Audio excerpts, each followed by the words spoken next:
So good morning student.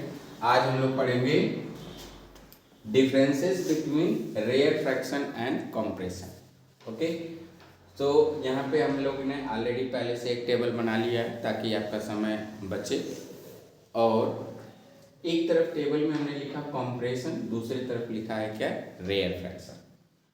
तो कल वाले वीडियो में हम लोग सीखा था कि कंप्रेशन क्या है। जब साउंड एयर में ट्रेवल करती है तो कुछ जगह पे जो एयर के पार्टिकल हैं वो दब जाते हैं, कंप्रेस हो जाते हैं, संपिंडित हो जाते हैं जिसको कहा जाता है।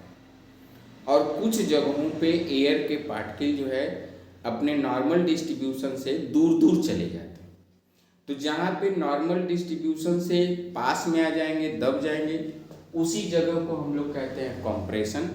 और जहाँ पे जिस जगहों पे नॉर्मल डिस्ट्रीब्यूशन से दूर दूर चले जाते हैं उसी को हम लोग यहाँ पे रेयर फ्रैक्शन के नाम से जानते हैं। कंप्रेशन को हम लोग C से रिप्रेजेंट करते हैं और रेयर फ्रैक्शन को हम लोग कैपिटल R से रिप्रेजेंट करते हैं।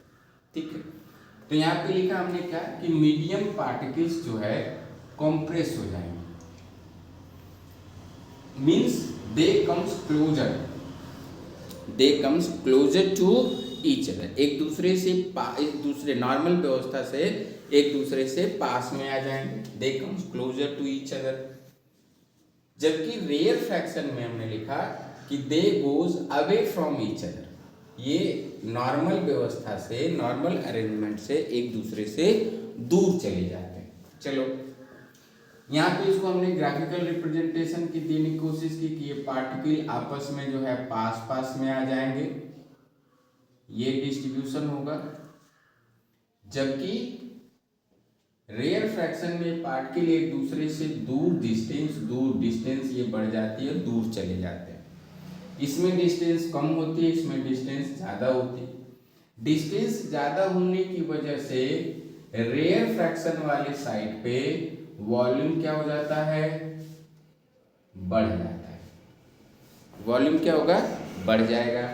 जबकि कंप्रेशन वाले साइड पे वॉल्यूम क्या हो जाएगा, उस पर्टिकुलर स्पेस का वॉल्यूम क्या हो जाएगा, कम हो जाएगा।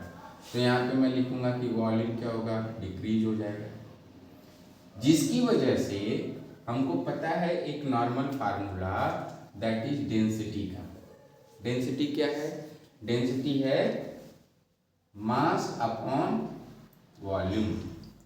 तो यदि बताओ, यदि यहाँ पे वॉल्यूम घट गया तो डेंसिटी क्या हो जाएगी, इंक्रीज कर जाएगी। कंप्रेशन साइड पे डेंसिटी ऑफ स्पेस या डेंसिटी ऑफ मीडियम इंक्रीज कर जाती है। जबकि रेयर फ्रैक्शन साइड पे वॉल्यूम बढ़ जाने की वजह से डेंसिटी क्या हो जाएगी, डिक्रीज कर जाएगी। ये आपसे सब सवाल पूछे गए हैं कॉम्पिटिटिव एग्जाम में भी और आपके होम एग्जाम में भी, स्कूल वाले में भी। क्या कि कंप्रेशन साइड पे पार्टिकल पास पास में आ जाते हैं, डेंसिटी उसकी क्या होती है, बढ़ जाती है। वॉल्यूम ऑफ स्पेस क्या हो जाता है, कम हो जाता है। और साथ साथ में जहाँ पे कंप्रेशन हो रहा है, यदि पार्टिकल, इसका मतलब कि पास पास में आ जा रहे हैं, तो यहाँ से एनर्जी क्या हो जाती है, रिलीज होने लगती है। पार्टिकल के पास पास में आने से एनर्जी वहाँ से रिलीज हो जाती है। जबकि रेयर फ्रैक्शन वाले साइड पे एनर्जी क्या होती है, एब्जॉर्ब होती है। बोलो बात समझ में आई। तो इस तरीके से जिस मीडियम में, जिस एयर में ये साउंड ट्रेवल कर रही है, कुछ जगहों पे कंप्रेशन, कुछ जगहों पे रेयर फ्रैक्शन, और ये कंप्रेशन रेयर फ्रैक्शन अल्टरनेटिवली बनता चला जाता है।